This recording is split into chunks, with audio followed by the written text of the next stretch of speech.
programme over the next 3 years at least to ensure that Tusla has the required funding to carry out its remit. Thank you. Minister. Thank you very much. Thank you, Deputy. The Tusla 2016 estimates business case identified a requirement of €137 million over a 3-year period. This included a request for additional capital funding of €11.5 million. I was pleased to be able to allocate significant extra resources to Tusla for 2016.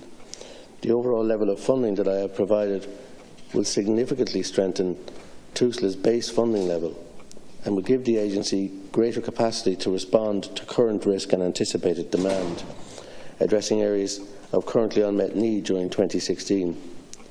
The 2016 gross funding allocation under Budget 2016 includes an allocation of €676 million for Tusla, representing an increase of €38 million over 2015. This includes €662.4 million in current expenditure and €13.6 million in capital expenditure. The additional resources are intended to alleviate service pressures in child and welfare protection services, in particular pressures being faced in the areas of unallocated cases, private residential and foster care, and domestic sexual and gender-based violence strategy.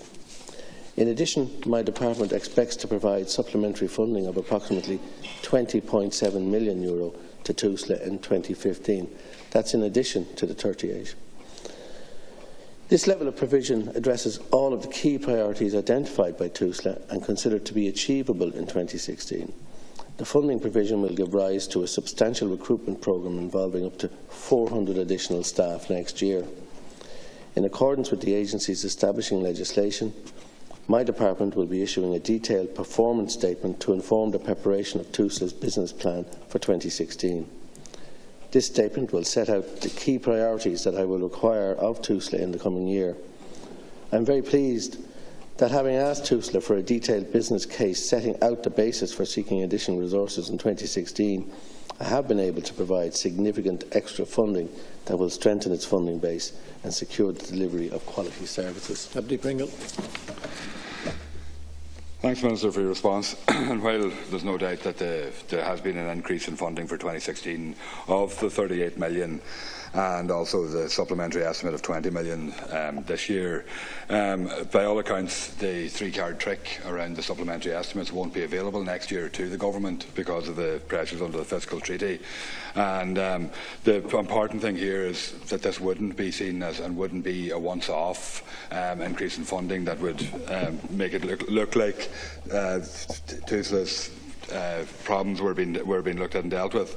I think the important thing here is to look to see, is this a programme that's going to continue over the coming years? Because the €38 million represents less than a third of what Tusla says they need simply just to stand still and meet their statutory requirements. I think it's very startling when you see that Tusla say that they are currently in default of their statutory obligations, and when you see that 8,800 children don't have an allocated social worker, and of those 1,730 are classified as very high priority. So, I mean, I think there is a crisis there, and there is something that does need to be addressed. And the question really, Minister, is okay for 2016, but what is the plan, or what's going to happen in 2017 and 2018 as well? Minister. Well, first of all, just to remind the Deputy that in a lot of departments over the years there have been supplementary budgets. They're not new. What's different about this year is that we have been able to predict much earlier what that supplementary budget would be, and therefore accommodated it in a much more transparent way than in other years, where it came in at the last minute before Christmas. So allegations around three-card tricks just don't stand up. In relation to the broader issue, Tusla have a 3-year plan. We have met the requirement as outlined by them for this year, for the coming year 2016. And no doubt they have to gear up as well. It's quite a challenge to them, actually. They're going to have to employ a huge number of additional social workers. They're well advanced in doing that, as I said in response to an earlier question. They've over 100 have been recruited and another approximately 100 in process.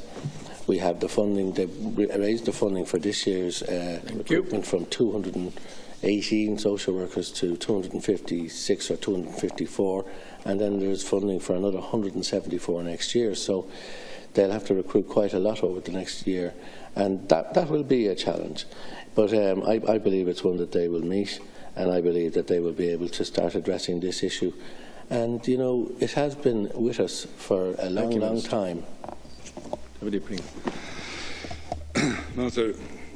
Again, it does need to be looked at and meeting a need. Like while the increase in funding now is welcomed, the Tusla themselves have identified a deficit of 132 million required over the next 3 years, just basically to meet what they say is their statutory requirements. That's not to talk about early intervention programmes, and indeed even as part of that funding, how, as has been mentioned earlier by other deputies in relation to family resource centres, because I believe that the work of the family resource centres has the potential to actually prevent children coming into contact with Tusla and actually save money in the long run. So they're the things that they have to address. And you know, the supplementary estimate this year, by all accounts, won't be available next year in such a way. So I mean, it is a bit of a fancy accounting, and that has made it happen this year. But you know, what is the programme and what is the plan that Tusla are going to be able to meet their needs and protect what is vitally important to protect children right across the country? Minister. Well, in relation to their plan, that will become very clear once they've submitted the business plan to me and we've considered it. It will be published, and it will be very clear to every deputy then. I just want to reassure people that when we talk about high priority cases, these are not children in any immediate risk. Anybody who's in immediate risk is looked after immediately. In other words, I've given this example before. If a teacher is concerned about a child being abused that morning, before that child leaves school, that there'll be a social worker involved. I mean, we take this issue very seriously, but what we do have is a large number, and where we are in breach, or Tusla are in breach of their statutory obligation, is there are children in care who would not consider to be at risk, but who don't have an allocated social worker, and that's just not good enough. Now, I'd love to be able to, and Tusla would love to be able to address all this in a matter of a year, but it's not possible. And what they've done is a very practical 3-year plan to address an issue that has been with society for decades. And, if I could say, until Deputy Shatter raised this issue in opposition, we weren't even counting the number of children who are dying. Question number 8.